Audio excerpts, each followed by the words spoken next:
Pour mon 18e anniversaire, mes parents m'ont fait asseoir et ont admis qu'ils n'avaient rien économisé pour mes études parce que, honnêtement, on ne pensait pas que tu irais vraiment ou que tu ferais grand-chose de ta vie. Pendant ce temps, mon petit frère avait déjà un fonds d'études complet et une voiture qui l'attendait pour ses 16 ans. Maintenant, je finance moi-même mes études en cumulant 2 emplois et il continue de me demander pourquoi je semble si distant ces derniers temps. J'ai eu 18 ans un mardi. Pas de fête, pas de gâteau, pas de bougie, juste un dîner étrange et silencieux où mes parents n'arrêtaient pas d'échanger des regards, comme s'ils attendaient que quelque chose explose. Je me souviens que la purée était grumeleuse et froide, et que le poulet était sec. Je restais assis là, à pousser la nourriture dans mon assiette, me demandant si, peut-être, ils avaient prévu une sorte de surprise. Ce n'était pas le cas. Après le dîner, ma mère s'est raclé la gorge et a dit « Lucas, peux-tu venir t'asseoir dans le salon ? Il faut qu'on parle. » Mon père était déjà installé dans son fauteuil habituel, jambes croisées, bras croisés.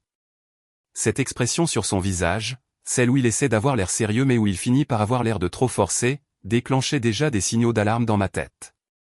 Je me suis assis en face d'eux, pensant pendant une fraction de seconde qu'ils allaient peut-être me dire qu'ils étaient fiers. Peut-être même quelque chose de cliché comme « Tu es un homme maintenant ». Je travaillais à temps partiel dans une quincaillerie locale depuis mes 16 ans, je maintenais des notes correctes et j'avais même été accepté dans une université d'État avec une bourse partielle. Je ne m'attendais pas à un feu d'artifice, mais je ne m'attendais pas non plus à ce qui a suivi. Nous voulons juste être honnêtes avec toi, a commencé ma mère. Sa voix était calme, répétée à l'avance. Nous n'avons jamais vraiment économisé quoi que ce soit pour tes études. J'ai cligné des yeux, essayant de comprendre. Avant même que je puisse réagir, mon père est intervenu, comme s'il ne pouvait plus se retenir. Ce n'est pas qu'on ne voulait pas, a-t-il dit en se penchant en avant. C'est juste que, eh bien, honnêtement, on ne pensait pas que tu irais vraiment, ou que tu ferais grand-chose de ta vie. J'ai ri. Pas parce que c'était drôle, mais parce que c'était tellement choquant. J'ai cru qu'il plaisantait peut-être, mais ce n'était pas le cas. Ma mère m'a juste adressé ce sourire fatigué, presque compatissant. Tu as toujours été un peu dispersé, tu sais, pas comme ton frère. Et voilà, c'était lâché, mon petit frère, Caleb. Le garçon en or, tableau d'honneur, cours de football privé depuis l'âge de 6 ans. Je l'aime. Vraiment. Mais il a toujours été leur préféré. Quand il a eu 16 ans, ils lui ont organisé une fête surprise avec une voiture neuve et brillante garée devant la maison. Il a eu un fonds pour l'université. Moi, j'ai eu une paire de chaussettes et un porte-clés qui disait « Vas-y champion ». À l'époque, j'avais haussé les épaules. Je m'étais dit qu'ils attendaient pour m'aider quand je serais vraiment accepté quelque part. Je m'étais dit qu'ils étaient juste prudents. Il s'avère qu'ils m'avaient fait une croix dessus il y a des années. Je n'ai pas crié. Je n'ai pas pleuré. Je suis juste resté assis là à hocher lentement la tête, faisant semblant que ça ne me brûlait pas comme l'enfer. D'accord, ai-je dit. Merci de me l'avoir dit. Je suis retourné dans ma chambre, j'ai fermé la porte et j'ai fixé le plafond pendant ce qui m'a semblé être des heures. Cette nuit-là, j'ai commencé à postuler à toutes les bourses et à tous les emplois à temps partiel que je pouvais trouver. J'ai pris des gardes le week-end dans un restaurant local, j'ai commencé à faire des petits boulots trouvés sur les panneaux d'affichage du campus, j'ai même essayé de donner des cours particuliers à des enfants plus jeunes pour de l'argent liquide. J'étais déterminé à aller à l'université, même si je devais y aller en rampant. Cela faisait 6 mois. Je suis dans mon 2e semestre maintenant. Je cumule 2 emplois, je dors à peine, et parfois je saute des repas juste pour payer mon loyer. Et pourtant, toutes les quelques semaines, je reçois un SMS de ma mère disant quelque chose comme « Tu es vraiment distant ces derniers temps. Est-ce que tout va bien ?» Ou pire, elle envoie un de ces messages culpabilisants du genre « Nous sommes toujours ta famille, Lucas. Tu ne peux pas nous ignorer pour toujours. » Comme si je leur devais de la proximité après ce qu'ils ont fait. Comme si c'était moi qui m'éloignais sans raison. Ce qui remue vraiment le couteau dans la plaie, c'est la façon dont ils continuent de se vanter du potentiel de Caleb, comme s'il s'agissait d'un projet de groupe dans lequel ils sont tous investis. Il n'est même pas sûr de vouloir aller à l'université. Ils lui ont tout donné et il essaie encore de se trouver. Pendant ce temps, je fais des journées de 12 heures et je passe mes examens avec à peine assez d'énergie pour garder les yeux ouverts. La semaine dernière, je suis rentré à la maison pour la première fois depuis des mois, principalement parce que Caleb m'avait supplié de venir. Il ne connaît pas toute l'histoire, juste que les choses sont bizarres entre moi et nos parents. Quand je suis entré dans le salon, j'ai vu ma mère montrer à quelqu'un une photo de Caleb tenant sa lettre d'acceptation, souriant comme s'il venait de gagner à la loterie. Elle avait l'air si fière. Je suis resté là, dans l'embrasure de la porte, invisible. Elle s'est retournée et m'a donné une brève étreinte, puis a dit, « Tu as l'air fatigué, Lucas. Peut-être que si tu nous laissais t'aider, tu n'aurais pas à t'épuiser à la tâche. » Aider? Maintenant, ils veulent t'aider? Je n'ai rien dit. J'ai juste souri et hoché la tête. Mais quelque chose a changé en moi cette nuit-là. J'ai réalisé qu'ils ne me verraient jamais autrement que comme le plan de secours, la pensée après coup, le gamin qui, d'une manière ou d'une autre, a échoué. Et c'est peut-être exactement ce qui les dérange le plus. Que je ne me sois pas effondré quand ils m'ont laissé tomber, que je ne sois pas devenu la déception qu'ils étaient si sûrs que je serais. Ce qu'ils ne savent pas, c'est que je garde une trace de tout. L'argent qu'ils ont injecté dans les rêves de Caleb. La façon dont ils parlaient de moi quand ils pensaient que je n'écoutais pas. Les compliments hypocrites, les piques subtiles, le manque total de soutien. J'ai pris mon mal en patience. Et s'ils pensent que je suis distant maintenant, ils n'ont encore rien vu. Cette visite à la maison n'a pas duré plus de quelques heures, mais l'arrière-goût a persisté comme du lait caillé au fond de ma gorge pendant des jours. Je n'arrêtais pas de penser à la façon dont ma mère m'avait regardé quand elle avait dit que j'avais l'air fatigué, pas inquiète, pas sympathique, juste vaguement critique, comme si je me l'étais infligé à moi-même. Et peut-être qu'à leurs yeux, c'était le cas. Peut-être que lutter pour payer mes études, travailler de nuit au restaurant et remplir des rayons tôt le matin était la preuve que je n'étais pas assez intelligent pour arranger les choses comme Caleb, pour qui tout était tracé. Mais j'essayais. Mon Dieu, j'essayais si fort. Cette semaine-là, de retour sur le campus, j'ai enchaîné 3 doubles quarts de travail d'affilée, j'ai dormi sur le sol de mon minuscule appartement entre les services, et j'ai quand même réussi à rendre une dissertation de 10 pages à temps. Et puis, le vendredi, j'ai reçu un appel de mon père. Il n'appelle jamais. J'ai laissé tomber sur la messagerie vocale. Je venais de terminer une équipe de nuit et je rentrais chez moi à l'aube naissante, les pieds endoloris et ma chemise collant à ma peau avec l'odeur d'œufs brûlés et de café. J'ai écouté le message vocal en marchant sous un ciel gris, à moitié dans les vapes. Et, Lucas. Écoute. On se demandait si tu serais libre le week-end prochain. C'est la grande exposition de Caleb pour son cours de photographie. Tu sais, celle où son travail est présenté dans le hall de l'école. On adorerait te voir là-bas. Toute la famille y va. Ta mère commande même un service traiteur. Fais-nous savoir. Allez. Je me suis arrêté de marcher. Un traiteur pour une exposition de photographie de lycée. Et soudain, j'avais de nouveau 16 ans, debout sous la pluie devant la finale du débat de mon école, attendant que quelqu'un, n'importe qui, vienne m'encourager. Ils ne l'ont jamais fait. Ils ont dit qu'ils avaient des courses à faire, que ce n'était pas si important que ça. Et pourtant, les voilà maintenant en train de dérouler le tapis rouge pour le collage photo artistique de Caleb. Je n'ai pas rappelé. Je n'ai même pas envoyé de SMS. Et quand le week-end est arrivé, j'ai pris un quart supplémentaire au restaurant. Pendant ma pause, j'ai fait défiler le Facebook de ma mère et j'ai vu son dernier message. Une douzaine de photos de Caleb debout à côté de ses photos, encadrées et éclairées. Lui souriant avec maman et papa, posant avec ses amis, riant. La légende disait, si fier de notre petit garçon et de son talent incroyable. L'avenir est brillant et nous serons toujours tes plus grands fans. J'ai continué à faire défiler jusqu'à ce que je tombe sur un autre message datant du début de la semaine. Une photo de moi prise sans ma permission, travaillant au restaurant. Quelqu'un m'avait identifié en arrière-plan, flou et voûté sur un comptoir. Ma mère l'avait commenté. Notre autre fils travaille dur. Il a toujours été un tel battant. Pas de contexte, pas de fierté, juste de la pitié. C'est vers cette époque que les demandes ont commencé à affluer. Pas pour moi, venant d'eux.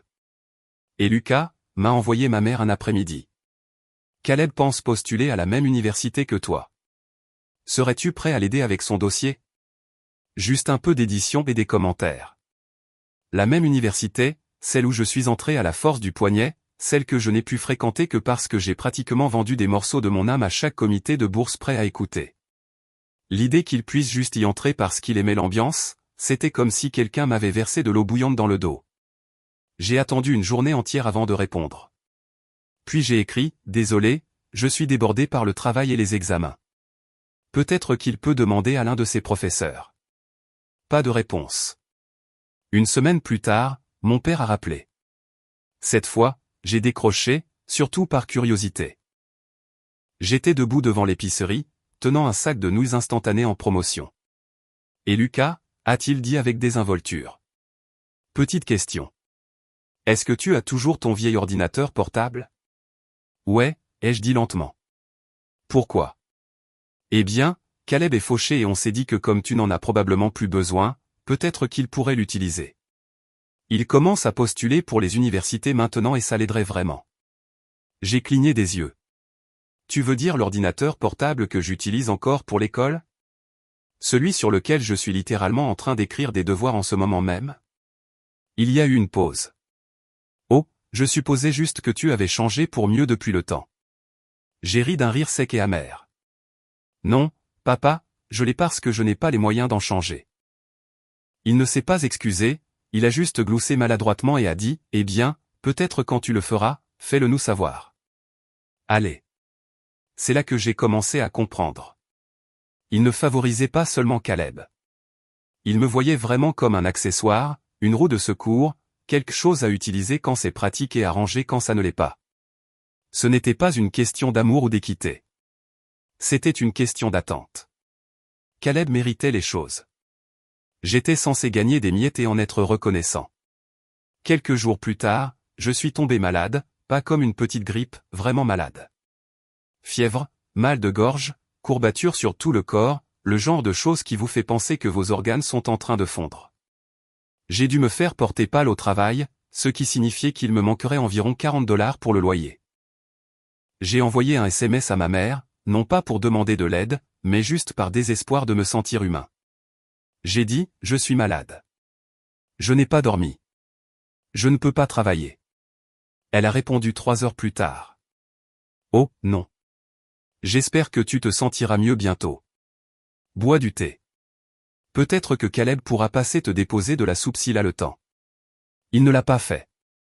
Et quand je me suis enfin traîné hors du lit 2 jours plus tard pour vérifier ma boîte aux lettres, il y avait une carte à l'intérieur. Une de ces cartes de vœux bon marché du magasin à $1 avec un chiot sur le devant. À l'intérieur se trouvait un billet de $10 et un post-it qui disait « Tu as toujours été un battant. Nous croyons en toi. Maman et papa. » J'ai fixé ça pendant un long moment. $10. Pendant ce temps, je savais que Caleb était sur le point d'avoir un nouvel appareil photo. Papa l'avait mentionné sur Facebook. Un réflexe numérique à $1000 parce qu'il avait l'œil pour les choses. C'était le point de rupture. Pas un cri, pas une explosion, juste une réalisation silencieuse et bouillonnante. Je ne serai jamais assez pour eux. Pas même proche. Et plus j'essayais de gagner leur amour, plus cela me faisait paraître pathétique à leurs yeux. J'ai arrêté de répondre aux SMS. J'ai décliné les appels. Et puis est arrivé le moment qui a transformé la frustration en fureur. 2 semaines plus tard, j'étais en route pour le travail quand je suis tombé sur Caleb sur le campus. Il avait l'air surpris mais heureux. Et mec, je ne savais pas que tu avais cours dans ce bâtiment. Je lui ai dit que j'étais en fait en route pour le travail. Il a froncé les sourcils. Toujours ce truc au restaurant. Toujours en train de payer ma part, ai-je dit. Il a ri comme si c'était une blague. Et puis il a dit quelque chose que je n'oublierai jamais. Tu sais, maman et papa allaient en fait t'aider avec tes frais de scolarité à un moment donné, mais ils pensaient que ça pourrait te rendre complaisant. Genre, que tu arrêterais d'essayer. Je me suis figé. Quoi? Ouais, a-t-il continué, inconscient. Il disait que tu avais besoin de galérer un peu pour rester motivé. Genre, s'il te donnait de l'argent, tu le gaspillerais juste. Je l'ai fixé, mon propre frère, me régurgitant la logique qui justifiait ma souffrance. Il a haussé les épaules. Bref, je dois filer. J'ai une réunion avec le directeur de la galerie étudiante. Il pense à me donner mon propre mur ce printemps. Je n'ai pas bougé. Je suis juste resté là à le regarder s'éloigner. Le monde ne s'est pas brouillé, n'a pas tremblé. Il s'est juste vidé. C'était le moment où j'ai décidé que j'avais fini de jouer le jeu. Fini de faire semblant que la distance était involontaire. Fini de leur donner n'importe quelle partie de moi qu'ils n'avaient pas déjà jetée. Je ne savais pas encore ce que je ferais, mais je savais que ce n'était pas fini. Loin de là. Je ne suis pas allé travailler ce jour-là. Je suis passé devant le restaurant, devant le centre étudiant, devant tout, jusqu'à ce que je trouve un endroit calme derrière la bibliothèque et je me suis juste assis sur le béton froid. Je ne sais même pas combien de temps je suis resté là. 1 heure, peut-être 2, à fixer les fissures dans le trottoir, regardant les fourmis ramper comme si elles avaient quelque part où aller. J'ai repensé aux mots de Caleb encore et encore. Il pensait que s'il m'aidait, j'arrêterais d'essayer, que je deviendrais paresseux, que je ne méritais pas d'aide. Je m'étais cassé le dos pendant 2 ans d'affilée, travaillant jusqu'à l'épuisement pendant qu'il regardait de loin et se félicitait de la façon dont ma souffrance était en quelque sorte noble, nécessaire, formatrice de caractère. J'ai ressenti de la rage. Ouais. Mais en dessous, il y avait quelque chose de plus lourd, quelque chose que je ne m'étais pas avoué jusqu'à ce moment-là. La honte. Pas parce que j'avais échoué, mais parce que j'avais passé si longtemps à courir après les miettes de gens qui ne m'avaient jamais vu comme digne d'être nourri en premier lieu. Et maintenant, la pire partie, je me sentais vide. Je n'avais plus rien à prouver et plus personne à qui le prouver. Cette nuit-là, je suis rentré dans mon appartement et j'ai fixé les factures sur le comptoir de la cuisine. Loyer en retard de 5 jours. Électricité due dans 2 jours. Mon téléphone était à 3% de batterie et je ne trouvais pas mon chargeur. Je n'avais rien mangé à part une barre de céréales de station-service depuis hier matin. Et j'étais si fatigué. Fatigué d'une manière que le sommeil ne pouvait pas réparer. Fatigué jusqu'aux os. Je me suis allongé sur le sol parce que mon lit était couvert de linge propre que je n'avais pas plié. J'ai tiré un sweat à capuche sur mon visage pour bloquer la lumière du couloir. Et je me suis juste arrêté pendant 2 jours entiers. Je ne suis pas allé travailler. J'ai manqué les cours. J'ai laissé mon téléphone s'éteindre. Je n'ai pas mangé. Je ne me suis pas douché. Je suis juste resté allongé là, me sentant comme un fantôme dans ma propre peau. Et quand je me suis enfin levé, quand mon estomac me faisait si mal de faim que je ne pouvais plus l'ignorer, je me suis regardé dans le miroir et je me suis à peine reconnu. Mon visage était pâle, mes yeux enfoncés. Il y avait des cernes sous mes yeux si sombres qu'ils ressemblaient à des bleus. Et pourtant, j'ai attrapé mon sac à dos, saisi mon ordinateur portable et marché jusqu'à la bibliothèque du campus. J'avais une chose qu'il me restait. Mon esprit. C'était la seule chose qu'il ne m'avait pas prise. J'ai commencé doucement. Un email, une bourse, une ligne sur un CV. J'ai postulé pour un emploi de tuteur sur le campus, puis un autre emploi à temps partiel au laboratoire informatique. Je suis allé au bureau d'aide financière et j'ai posé des questions que j'aurais dû poser il y a 1 an. J'ai découvert des bourses d'urgence dont j'ignorais l'existence. J'ai vendu quelques vieux livres en ligne. J'ai même posté mes notes du cours de chimie du semestre dernier sur un site d'aide aux études et j'ai commencé à gagner 10 $ par-ci par-là quand les gens les téléchargeaient. J'ai mangé des ramen pendant 1 semaine d'affilée et bu l'eau des fontaines de la bibliothèque. Je suis allé au lit avec mon manteau parce que je ne pouvais pas me permettre d'allumer le chauffage. Mais j'ai continué. J'ai commencé à me réveiller tôt, non pas parce que j'avais de l'énergie, mais parce que j'avais besoin de temps pour travailler avant les cours. Je prenais des quarts au laboratoire informatique de 6 h à 9 h, puis je sprintais en cours. L'après-midi, je donnais des cours particuliers à des lycéens via Zoom, en utilisant les cabines d'études de la bibliothèque pour avoir de l'intimité. J'ai même commencé à aider un étudiant de première année en maths en échange de repas. Il avait un forfait repas généreux et ça ne le dérangeait pas de partager si je l'aidais à réussir ses calculs. Et lentement, si lentement, j'ai recommencé à respirer. Il y a eu ce moment, environ 1 mois plus tard, auquel je pense encore. Il était 7h45 et j'étais assis au bureau du laboratoire informatique, mangeant une banane que j'avais prise sur la table de collation gratuite du centre de tutorat. Le soleil traversait les fenêtres, illuminant la poussière dans l'air. Et pour la première fois depuis une éternité, je ne me sentais pas comme un raté.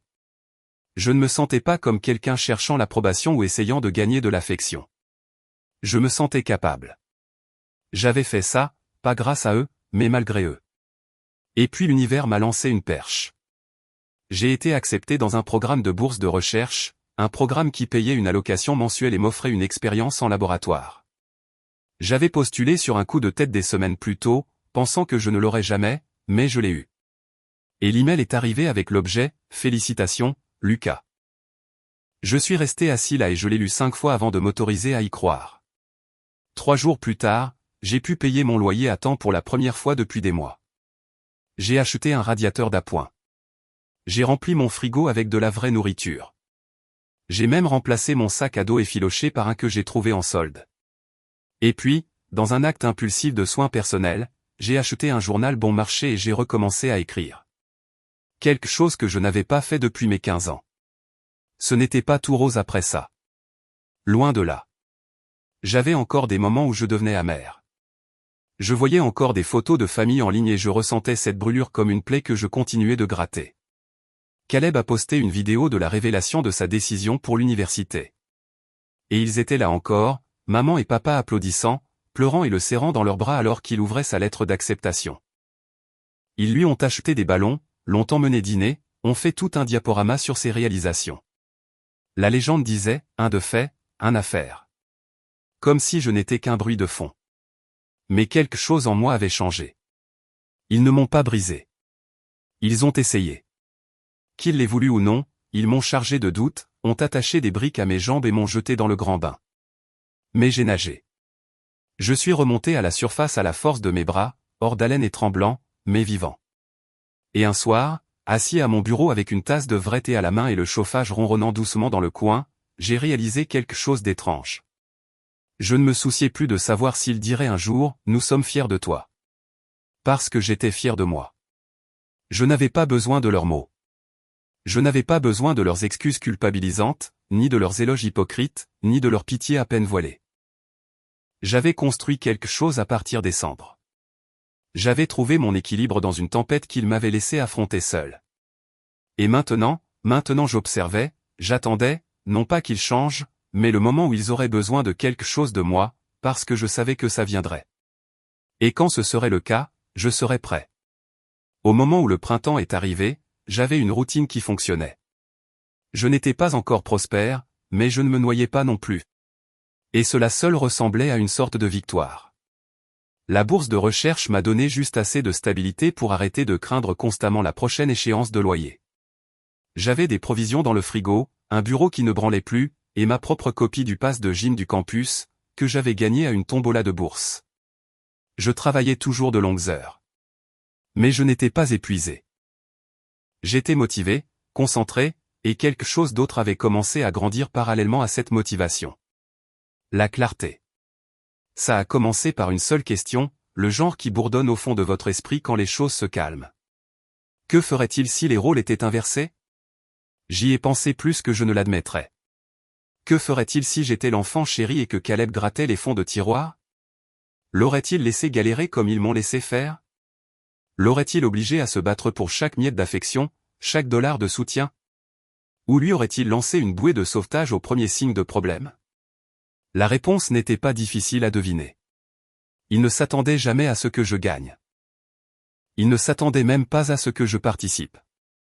Et maintenant que je m'en sortais mieux que jamais, il y avait cette tension bizarre dans l'air chaque fois que nous parlions, parce que oui, nous parlions encore occasionnellement, par obligation plus qu'autre chose. Ma mère envoyait de petits SMS pour prendre des nouvelles. Mon père transférait des articles de presse ennuyeux qu'il pensait pertinents pour ma majeure. Caleb envoyait des selfies du campus, mais aucun d'eux ne posait jamais de vraies questions. Aucun d'eux ne savait ce que je faisais. Ils supposaient que je pataugeais encore, jonglant encore avec des assiettes avec des mains tremblantes. Alors je les ai laissés penser ça.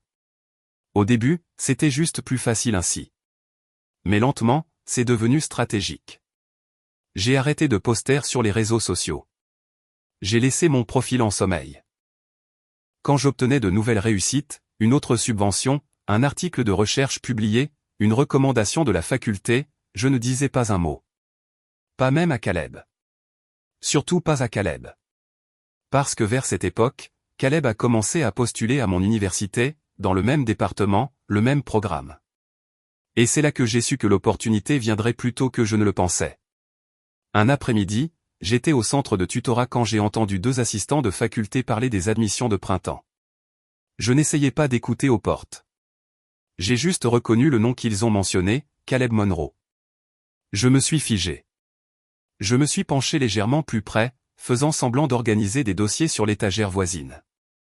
Son portfolio est solide, mais l'échantillon d'écriture, aïe. Ouais. L'autre a ri. La photo est correcte, mais la dissertation partait dans tous les sens. Un peu prétentieux si je suis honnête. Ils sont passés à un autre candidat, mais mes oreilles brûlaient. Ce soir-là, la curiosité l'a emporté. Je me suis connecté au portail étudiant où les opportunités d'évaluation par les pairs étaient parfois répertoriées et j'ai cherché le nom de Caleb.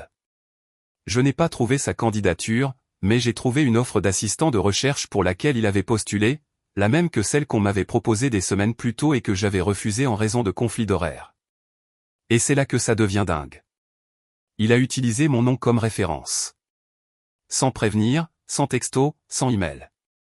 Il m'a juste nonchalamment placé là comme quelqu'un qui pouvait se porter garant de son travail académique. Un travail que je n'avais jamais vu. Un travail que je savais chancelant au mieux, parce que nous en avions parlé à Thanksgiving dernier. Il s'était plaint de détester les rapports de laboratoire et de ne rien comprendre au matériel. Je n'ai rien dit tout de suite. Au lieu de cela, j'ai contacté le professeur Owens, celui qui dirigeait le programme d'assistant de recherche. Je lui ai demandé nonchalamment si je pouvais prendre le poste après tout. Mon emploi du temps de tutorat s'était allégé, lui ai-je dit, et il était ravi de me l'offrir à nouveau. C'était la première étape. L'étape 2 était, eh bien, un peu plus satisfaisante. Environ une semaine plus tard, Caleb m'a envoyé un texto à l'improviste. « Et mec, je viens de postuler pour le poste d'assistant avec Owens. Je t'ai mis comme référence. J'espère que c'est cool. » Smiley. J'ai attendu 2 heures, puis j'ai répondu. « Je viens de voir ça. J'espère que tu es prêt pour ça. C'est beaucoup de travail. » Il a répondu instantanément, « Ah, ouais, mais les profs m'adorent. Ça ne devrait pas être dur. » Je n'ai pas répondu après ça, parce que pendant qu'il frimait, je planifiais une réunion avec le professeur Owens où je mentionnerais calmement et professionnellement que, bien que je soutienne les ambitions de mon frère, je ne pouvais pas, en toute bonne conscience, le recommander pour un poste axé sur la recherche alors qu'il avait admis avoir du mal avec le matériel. Je n'ai pas dit du mal de lui. J'ai juste dit la vérité. Owens a hoché la tête pensivement. Ça se tient, son échantillon d'écriture n'était pas terrible. Puis, comme pour récompenser mon honnêteté, il a ajouté, « Je suis content que vous soyez de nouveau à bord. La cohorte de cette année pourrait vraiment utiliser quelqu'un comme vous. Quelqu'un comme moi. » Ça m'a touché plus que ça n'aurait dû. Plus tard cette semaine-là, Caleb m'a appelé, frustré. « Est-ce que tu as parlé au professeur Owens ? » Il m'a envoyé ce refus super vague disant que je ne semblais pas correspondre au profil. J'ai gardé ma voix stable. « Ouais. » Il m'a posé des questions sur ton éthique de travail et tes antécédents. Je lui ai dit ce que je savais. Silence. Sérieusement, tu m'as utilisé comme référence sans demander. Qu'est-ce que tu pensais qu'il allait se passer ? Il n'a pas crié. Caleb n'était pas du genre à crier, mais je pouvais sentir la tension crépiter à travers le téléphone comme de l'électricité statique. Tu aurais pu m'aider. Non, ai-je dit calmement. J'aurais pu mentir pour toi. C'est différent. Il a raccroché. Je m'attendais à des représailles de mes parents, mais elles ne sont jamais venues, ce qui signifiait l'une des 2 choses suivantes, soit il ne leur avait pas dit, soit il l'avait fait et ils avaient choisi de ne pas s'en mêler. Dans tous les cas, j'ai continué à avancer. Vers cette époque, j'ai commencé à construire quelque chose de plus grand, quelque chose de plus permanent. Je développais un projet parallèle depuis des mois, une plateforme de tutorat numérique pour les écoles sous-financées dans les zones rurales. Ça avait commencé comme un devoir de classe, mais c'était devenu quelque chose de réel. Avec l'aide d'un ami du département de commerce, nous avons construit un prototype, demandé un financement, obtenu l'approbation, gagné un concours de présentation. En mai, nous avions une petite subvention, 2 stagiaires et une offre de partenariat d'une organisation à but non lucratif que j'admirais depuis des années. Et voici le truc, mon nom était attaché à tout ça, pas enterré dans les notes de bas de page, pas caché derrière l'éclat de quelqu'un d'autre, le mien. Mais je n'avais toujours pas dit un mot à ma famille. J'ai observé depuis la ligne de touche alors qu'il versait plus d'argent dans la préparation universitaire de Caleb, un nouvel ordinateur portable, de nouveaux meubles pour son dortoir, même une retraite le week-end pour lui vider la tête avant les examens finaux. Pendant ce temps, j'ai payé la dernière partie de mon loyer et j'ai acheté un costume d'occasion pour les réunions professionnelles. Je n'étais pas tapa accent grave-l'œil. Je n'ai rien posté à ce sujet. Je n'en avais pas besoin parce qu'il ne s'agissait plus de faire mes preuves. C'était une question de les laisser me sous-estimer juste assez longtemps. Puis l'opportunité parfaite s'est présentée. Et je n'aurais pas pu mieux l'écrire si j'avais essayé. Caleb a été accepté dans mon université. Ils étaient aux anges. Ma mère a appelé et a laissé un message vocal en pleurant de joie. Mon père a envoyé un texto de groupe sur les garçons enfin réunis. Caleb m'a même envoyé un texto directement, agissant comme si nous étions à nouveau en très bons termes. On dirait que je vais bientôt débarquer sur ton territoire. Peut-être que tu pourras me montrer les ficelles. J'ai fixé ce message pendant un long moment parce qu'il n'avait aucune idée du genre de terrain sur lequel il marchait. Le premier jour de l'orientation approchait. Je m'étais déjà porté volontaire pour aider à gérer les panels d'étudiants cette semaine-là. J'avais accès à la liste des intervenants, aux guides étudiants, au paquet de bienvenue. Je savais tout sur qui venait, ce qu'il ferait et comment orienter les choses dans des directions intéressantes, et j'étais prêt à l'utiliser. Pas par mesquinerie, par précision. Parce que s'ils allaient passer des années à faire semblant que j'étais invisible, alors j'allais leur montrer ce que l'invisible peut faire.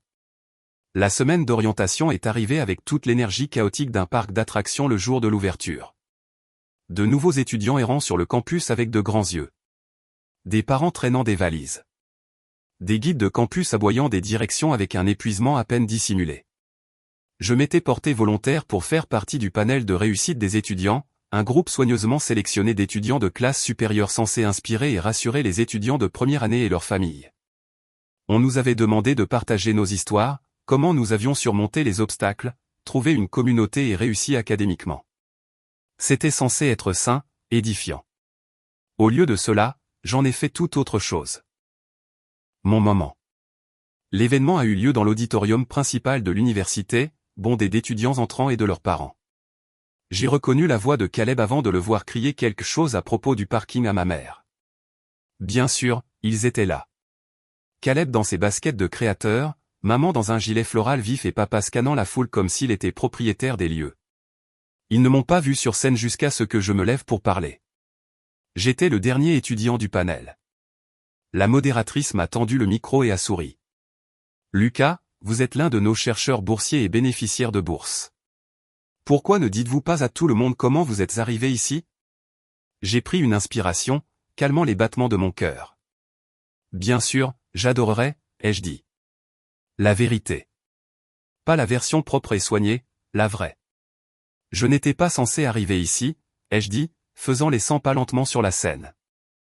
Non pas parce que je n'en étais pas capable, mais parce que je n'avais pas le soutien que la plupart des étudiants tiennent pour acquis. J'ai vu certains parents échanger des regards. Ma mère a bougé inconfortablement sur son siège. Mon jeune frère, qui est ici aujourd'hui, a en fait eu tout payé par nos parents. Ils lui ont acheté une voiture à 16 ans, lui ont donné un fonds pour l'université, ont célébré chaque victoire, grande ou petite.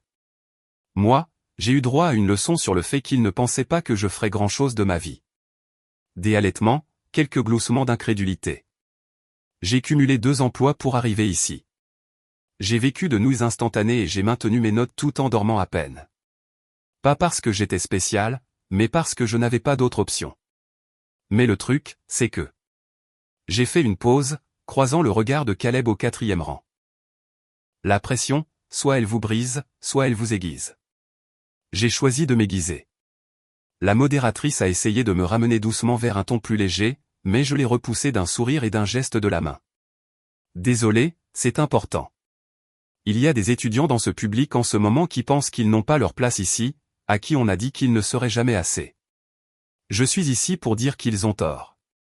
Vous avez votre place, vous pouvez prospérer et vous n'avez besoin de la permission de personne pour le prouver. Les applaudissements ont été maladroits au début. Puis ils ont grandi. Mes professeurs ont applaudi. Le coordinateur de la faculté a hoché la tête. Même la modératrice a dû admettre que c'était puissant. Mes parents restaient assis, le visage de marbre, complètement pris au dépourvu. Caleb fixait le sol. Et ce n'était que le début. Après le panel, parents et étudiants se sont mêlés aux intervenants. Quelques jeunes sont venus me serrer la main. Une mère m'a serré dans ses bras et a chuchoté, mon fils avait besoin d'entendre ça. Pendant ce temps, Caleb a esquivé la foule et a disparu quelque part derrière l'auditorium, espérant probablement éviter les retombées. Mais je n'avais pas encore fini. J'avais une dernière carte à jouer. Cet après-midi-là, une réception a été organisée pour les familles des étudiants recevant des honneurs académiques ou des postes de direction. C'était sur invitation seulement, et Caleb n'était pas sur la liste, mais moi si. Et cette année, je n'y assistais pas en solo. Voyez-vous, j'avais envoyé 2 invitations de mon côté. L'une est allée à mon professeur préféré qui m'avait encadré depuis mon 2e semestre et m'avait traité comme un égal. L'autre à Monsieur Ben, le conseiller d'orientation du lycée qui m'avait dit un jour que je n'étais pas assez compétitif pour l'université. Il s'est présenté choqué, impressionné et grisonnant aux tempes. « Lucas » a-t-il dit en me serrant la main. « Je n'arrive pas à y croire. Tu as l'air d'avoir réussi. » « C'est le cas » ai-je dit simplement. « Et je me souviens de tout ce que vous m'avez dit, au fait. » Il a ri nerveusement, mais j'ai juste souri et je me suis éloigné. Mes parents sont arrivés en retard. Je pouvais dire à leurs expressions qu'ils ne s'attendaient pas au tapis rouge.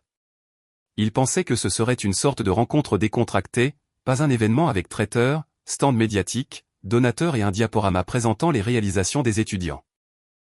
Et sur ce diaporama, sur le plus grand écran de la salle, il y avait une diapositive qui disait « Lucas Monroe, chercheur boursier, cofondateur, Equity Tutor, financé par la Fondation Blake, prix d'excellence académique, conférencier invité, panel de leadership étudiant, étudiant universitaire de première génération. » J'ai vu la bouche de ma mère s'ouvrir alors que la diapositive défilait.